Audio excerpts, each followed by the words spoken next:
Guys, please make sure to stay until the end. We're going to talk about common mistake people make that can actually cost you thousands of dollars for parts, tools, diagnostics that you may not actually need. Stay with us, we'll explain what it is.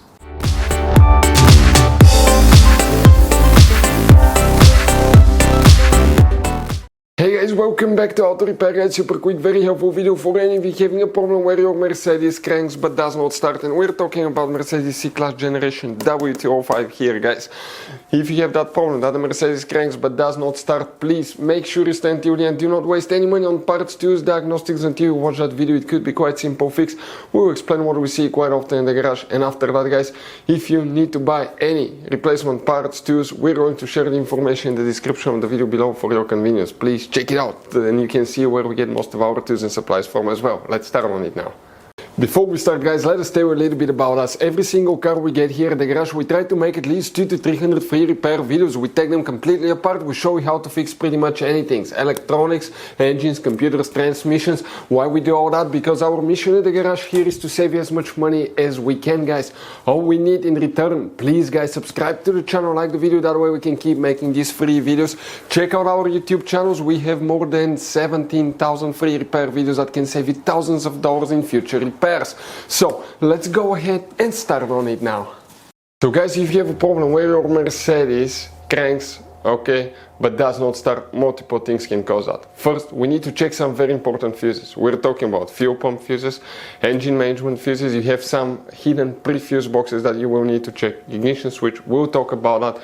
Then we'll explain what else we see quite often in the garage. Come here, guys, to explain what we have here. Quick advice from us, guys. 9 out of 10 owners do not know about all the hidden fuse boxes in that Mercedes. That's why we made a special video on our YouTube channel that's called Mercedes W205 fuse box location and diagram video that can save you thousands of dollars in repairs. What we guys need to do now, open the passenger door on the side, on the A pillar, right here, guys, in the footwell compartment. Okay, you have a cover.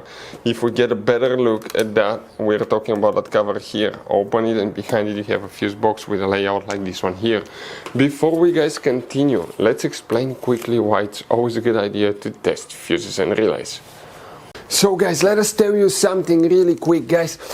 People make one common mistake. They never test fuses, relays. They look at them and they assume they're good. At that point, they think they have a good fuse or relay and they start replacing modules, computers, parts that can cost you thousands of dollars in repairs, guys. Always test your fuses. You have no idea how many cars we fixed for customers that said, oh, I checked the fuse, everything's fine, but I still have a problem. Now, some fuses are super hard to see if they're burnt or not. Some of them will be really easily accessible. You can clearly see them, but there will be fuses that are not see-through, fuses that may look like they're not burned, but they're actually burned. And often, guys, you can actually even test these fuses. Okay, let me show you now without even removing them. But it's very important to know how to test different fuses and relays. And if you want to see how to do that, guys, we're going to put that link to a video in the description of the video below, how to test fuse, how to test a relay. Always check that. I want to emphasize that enough because it could be a really simple fix. And here, guys, what do we need to check specifically? Okay, 2 fuses will need to be checked in that fuse box. Then we need to go to a different one. The first one, that's fuse 301, 2, 3, 304. That fuse is very important fuse, that 20 amp fuse that will need to be checked right here. Then we need to check fuse 315. Okay, right here, check that one as well. Now, behind the dash, guys, if you come right here, behind the glove box, if you remove it on the back side, all the way in the dash, you actually, guys, have a hidden prefuse box that looks like this one. If you open it, you have multiple fuses inside. Check each one of those as well. But the most important one, okay, that we will need to check, we're talking about this 60 amp fuse right here. But test all of them since you're already here, because other ones can cause that problem too. Next, guys, we need to come under the hood. There will be working multiple fuse boxes here. Facing the engine on the right side, on the driver's side, you see you have a fuse box right there. But in order to get to it, you have turning knobs that you need to release by turning them 90 degrees, leave the cover, and underneath you have a fuse box, you have a cover that attaches with 2 Torx screws, remove them, and that's the fuse box here. Specifically here, guys, we need to check fuse now number 105. Okay, you may or may not have this one depending on the year and model, but if you have it, it's right here, check that one too. Then you need to check fuse 122, some of you may have that fuse, and 126, which will be that fuse right here. Also, you need to check some relays that are hidden, and we're talking about, okay, that's obvious relay G right here, and you have one hidden relay J. Here you have O and J, two relays under that cover, and that one will need to be checked here as well, guys. Now, guys, okay, we're still not done. We still need to check more things, okay? And where are they? In the trunk. Well, we're still in the, let me show you, under the hood here. And then we'll go to the trunk. Here on the left side, you see where the positive battery terminal is? Remove that cover. Underneath where you jump start your car, that's the positive terminal, that's a prefuse box. Okay, check this thing out. If you have multiple cables going there, if you open that prefuse box, you may have two, guys, okay, you may have two different outcomes. Let me show you now. This is one of them. This is the other one, depending on which year and model you have as well, guys. Whether you have eco start stop, no eco start stop, and things like that. But here, if you have that one, guys, okay, let's explain. You need to check fuse number 3 right here.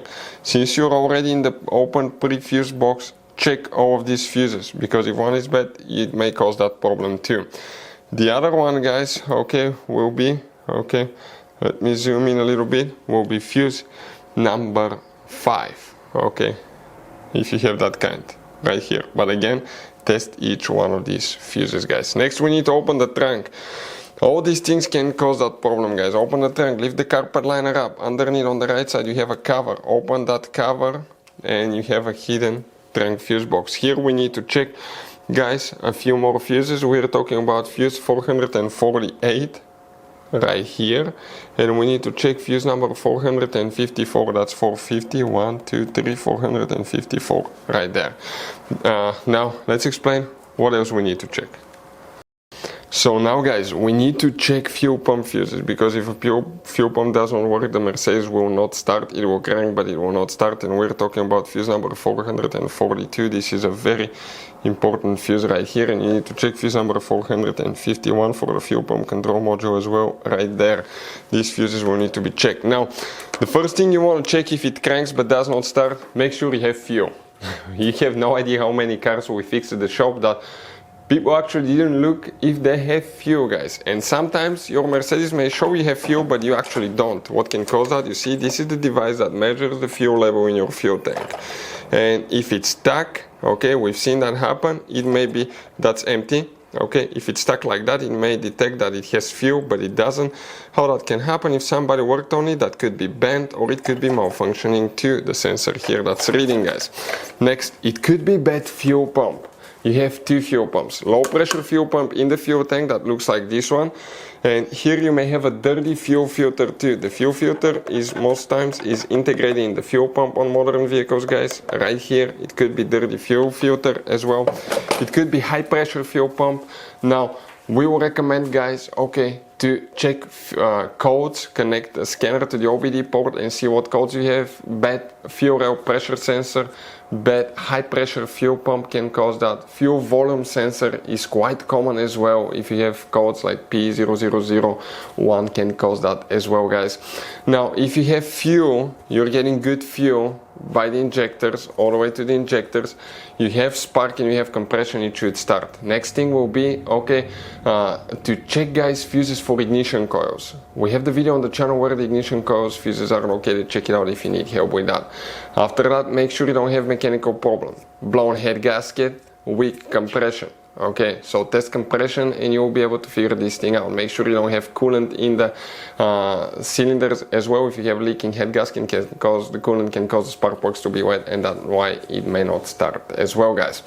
Now, test compression, ignition coil, fuel. Those are the main things that you will, guys, need to check. If you want to know what are the symptoms of bad head gasket on a car, we have the video on the channel that will teach you that as well. But most common ones that we see, bad fuel pump, low pressure or high pressure fuel pump that causes that problem, guys. Guys, quick advice. Now, that generation Mercedes, it has all kinds of different fuses and relays. I want to show you some of them. Those are super special ones as well, guys.